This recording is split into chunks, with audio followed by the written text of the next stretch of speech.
Hi, my name is Nahar Singh Rathore. मैं इस video में आपको बताने वाला हूँ ग्रेटर नोएडा के हॉस्टल के बारे में। मैं ग्रेटर नोएडा से पढ़ा हूँ और मुझे वहाँ के हॉस्टल की अच्छी जानकारी है।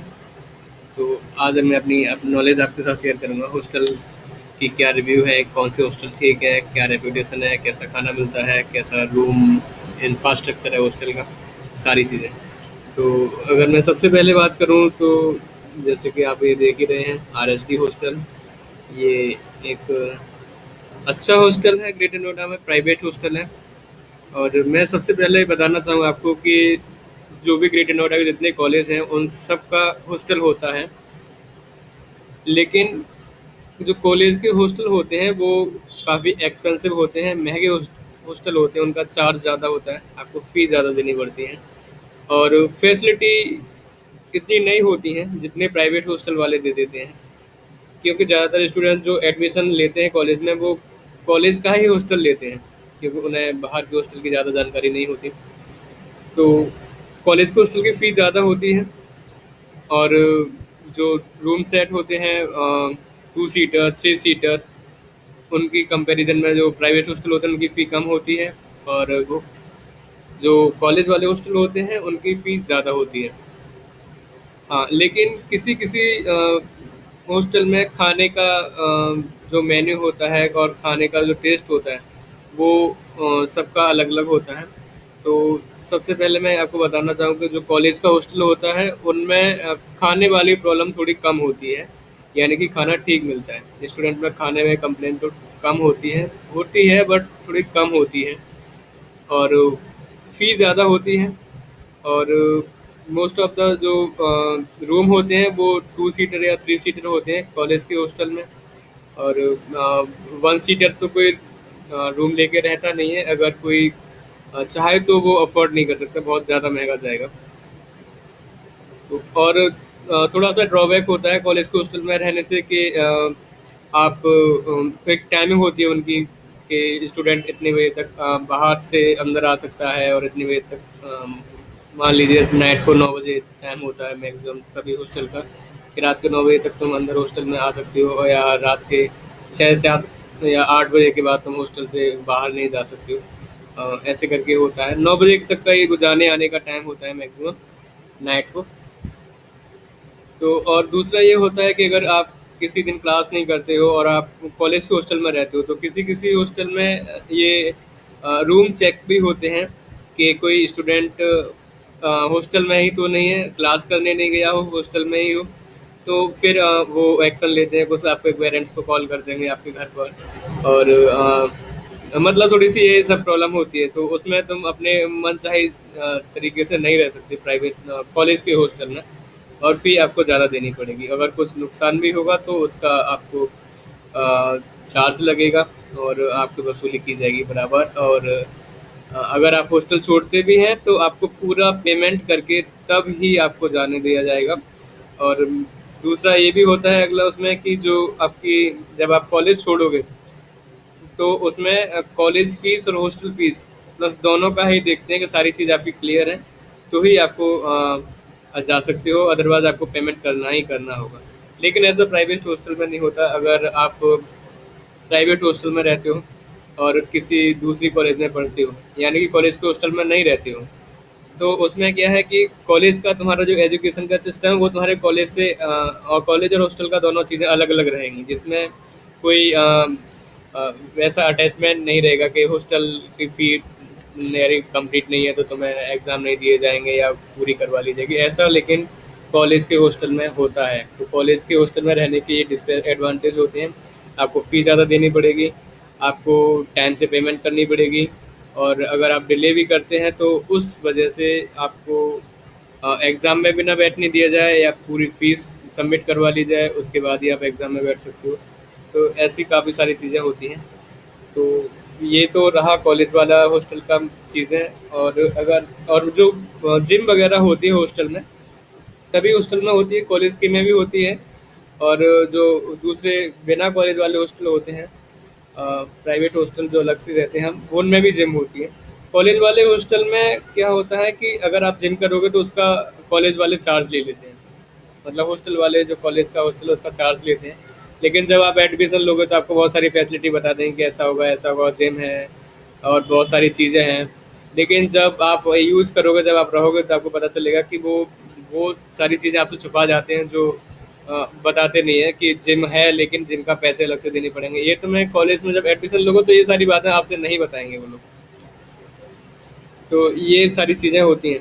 और फ़ी वगैरह वो सब ठीक है, ज़्यादा ही होती है सारी चीज़ों से, प्राइवेट हॉस्टल से। तो अगर मैं प्राइवेट हॉस्टल, इसीलिए हमें ज़्यादातर कोशिश करनी चाहिए कि कॉलेज के हॉस्टल में ना रखें, बाहर के हॉस्टल में रहें तो वो सस्ता पड़ता है।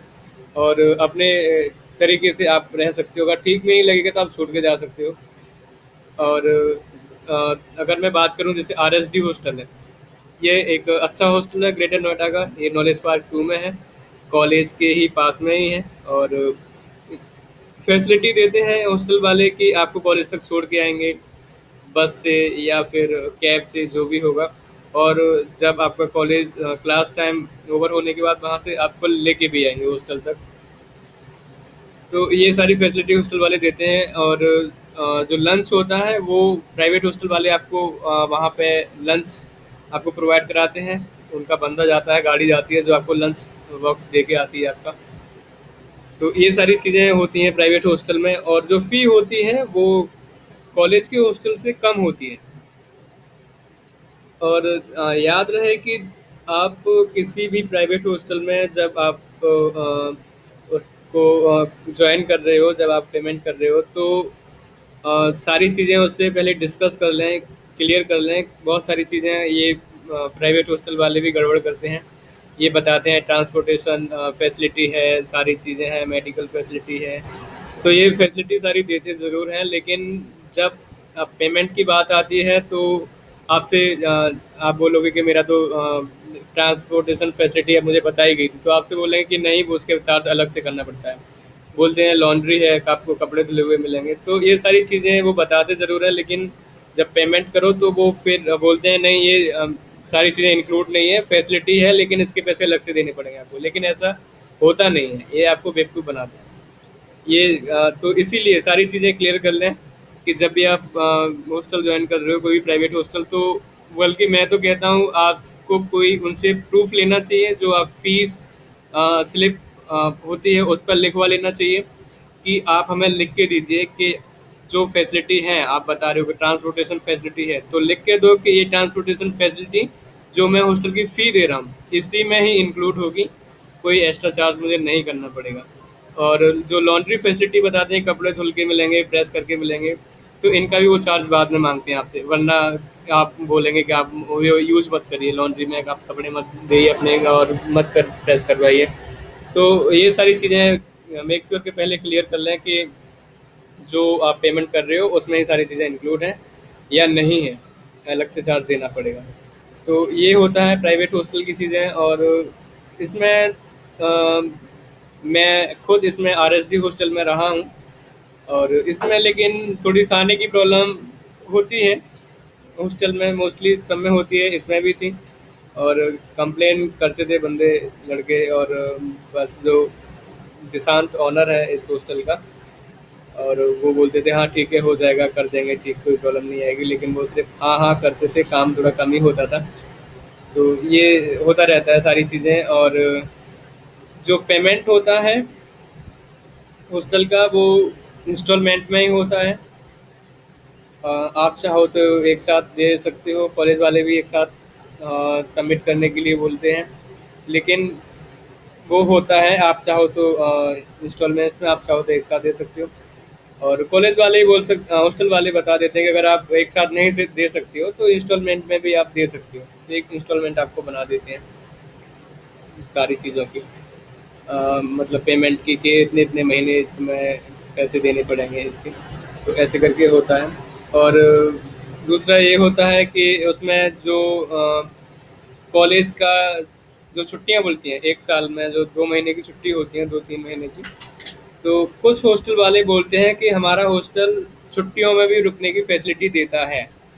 और ज़्यादातर हॉस्टल वाले बोलते हैं कि ये कॉलेज में कॉलेज टाइम के बाद जो छुट्टियां का टाइम होता है उसमें हमारा हॉस्टल रुकने की फैसिलिटी नहीं देता है।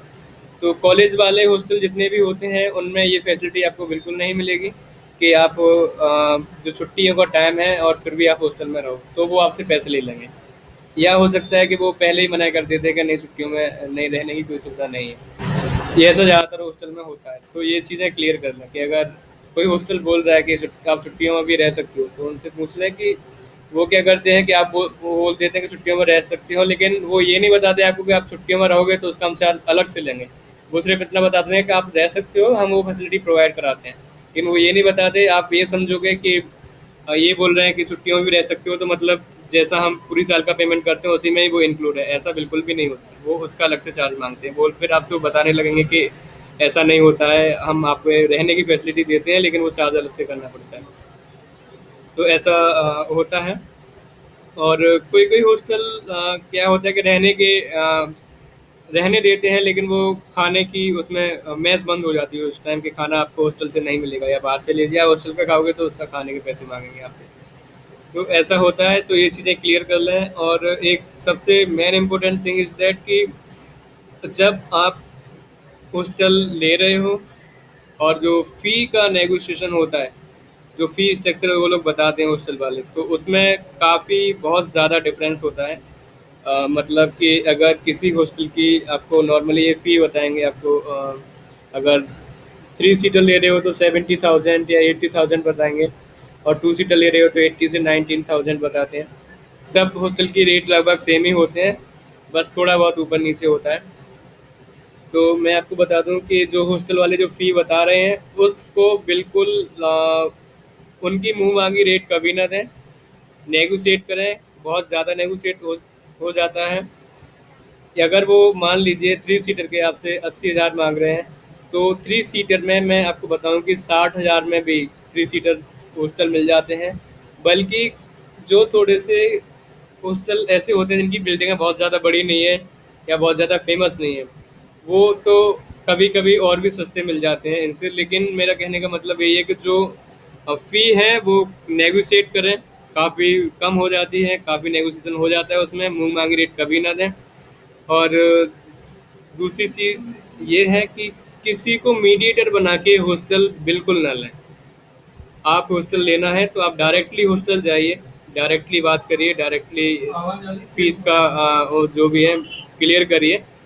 क्योंकि अगर तुम किसी के मीडिएटर के थ्रू जाते हो, यानी कि चाहे वो तुम्हारा हॉस्टल का दोस्त ही क्यों ना हो, जो उसमें पहले से रहता हो हॉस्टल में, जिससे तुम्हारी जान पहचान हो, या नई जान पहचान नहीं भी हो, और वो बताए कि मैं हॉस्टल का बंदा हूँ, मैं तुम्हारी फी रिलैक्सेशन करवा दूंगा, कुछ कम करवा दूंगा। लेकिन अगर तुम्हारा बहुत ज़्यादा जिगरी दोस्त है, तुम्हें बहुत ज़्यादा उस पर बिलीव है, तो आप ऐसा करें। अदरवाइज आप बिल्कुल किसी के मीडिएटर बना करके हॉस्टल ना लें। मोस्टली क्या होता है कि जो तुम्हारा दोस्त है या जो भी मीडिएटर बंदा है जो हॉस्टल में तुम्हारे एडमिशन करवा रहा है, तो वो उसमें कमीशन लेता है। वो हॉस्टल वाले से मिला हुआ बंदा होता है, उससे पहले बात कर लेता है कि मैं एक मदनार लेके आने वाला हूँ, और आप फीस अपने हिसाब से उससे मांग लें और मुझे उसमें से इतना कमीशन चाहिए। तो वो क्या होता है, जो हॉस्टल फीस होती है उस हॉस्टल फीस से भी ज़्यादा बढ़ के तुमसे मांगते हैं, क्योंकि उसमें कमीशन जुड़ा हुआ होता है। हॉस्टल वाला भी, हॉस्टल वाले का तो होता है, हॉस्टल वाला तो फीस लेता है, प्लस जो बंदा एडमिशन तुम्हारा करवा रहा है वो कमीशन खा जाता है उसमें से। तो ये ज़्यादातर होता है। अगर तुम डायरेक्टली जा रहे हो तो उसमें किसी का कमीशन नहीं है, तो हॉस्टल वाला भी तुम्हारे पैसे कुछ कम कर लेगा, मान जाएगा तुम्हारी। लेकिन अगर मीडिएटर के थ्रू तो बहुत कम चांसेस है, बल्कि रेट से ज़्यादा भी महंगा मिलेगा। ये बहुत ज़्यादा ऐसा हो सकता है कि बहुत ज़्यादा तुम्हें, और जब पता चलेगा कि मैं तो बहुत ज़्यादा फीस दे रहा हूँ आपसे, और आप बोलोगे, आप कुछ कहो कि मेरी रिटर्न कर दो, या मैं इतने ही नहीं दूंगा जितने और सब दे रहे हैं, तो उतने ही दूंगा, तो फिर वहाँ पे प्रॉब्लम होगी। फिर वो बोलेगा कि नहीं, आप जितने दे रहे थे उतने दे गए, या आप रहने दीजिए, मत रहिए। या फिर अगर वो आप छोड़ने के लिए बोलोगे तो बोल देगा कि ठीक है, आप जितने सब लोग दे रहे हैं उतने आप भी दे दीजिए, लेकिन जितने टाइम तुम उसमें रह लिए वो तुम्हारा लॉस हो जाएगा। और तो इसलिए ये बहुत चीज़ें ध्यान रखने वाली हैं, जो कि शुरुआत में हमें नहीं पता होता, हम अपने आप से कंसिडर कर लेते हैं कि दोस्त है हमारा, सही फी करवा देगा। तो और हॉस्टल की कोई कमी नहीं है, बहुत सारे हॉस्टल हैं और बहुत सारे अच्छे अच्छे हॉस्टल हैं। जैसे ये RSD हॉस्टल है, जिसमें मैं रहा था, इसकी कई सारी बिल्डिंग है, AC फैसिलिटी होती है इसमें, डबल सीटर होते हैं, ट्रिपल सीटर होते हैं। और गर्मियों में कूलर की फैसिलिटी कुछ हॉस्टल देते हैं। अगर तुम नॉन AC रूम में रह रहे हो तो तुम्हारे रूम में कूलर लगा के देंगे। तो कभी कभी क्या होता है कि वो कूलर के पैसे आपसे अलग से मांगते हैं कि आपको इसके पैसे देने पड़ेंगे, और आपका नॉन AC रूम है। और लेकिन होता ये है कि कूलर गर्मियों में आप लगवा सकते हो बिना कोई एक्स्ट्रा चार्ज किए। हॉस्टल वाले बोलते हैं, बेवकूफ़ बनाने की कोशिश करते हैं, लेकिन आप थोड़ा सा अड़ जाओ कि नहीं, सभी हॉस्टल वाले देते हैं, आपको भी देना पड़ेगा। वो बहुत सारे तुम्हें एग्जांपल देने लगे कि हमने उसके भी नहीं दिया, आप किसी हो, कोई भी बंदा हमारा यूज़ नहीं कर रहा है, किसी को हम नहीं दे रहे हैं ये कूलर, तो आपको क्यों दें। तो ये सारी बातें होती हैं रहती हैं। तो लेकिन ऐसा होता नहीं है, आप लगवा सकते हो। ये होता है, सभी हॉस्टल वाले देते हैं, मना भी करते हैं, लेकिन आप ज़्यादा बोलोगे तो वो फिर दे देते भी हैं। तो ये सारी चीज़ें होती हैं। और हॉस्टल बहुत सारे हैं, जैसे कि मैंने बताया, ये RSD हॉस्टल है। इसमें थोड़ी सी और फैसिलिटी है। इसमें क्या है कि ये आप देखें, इसमें ये लिखा है IAS, IAS। ये इसमें 2017 से आई थिंक इसमें ये कोचिंग आई है।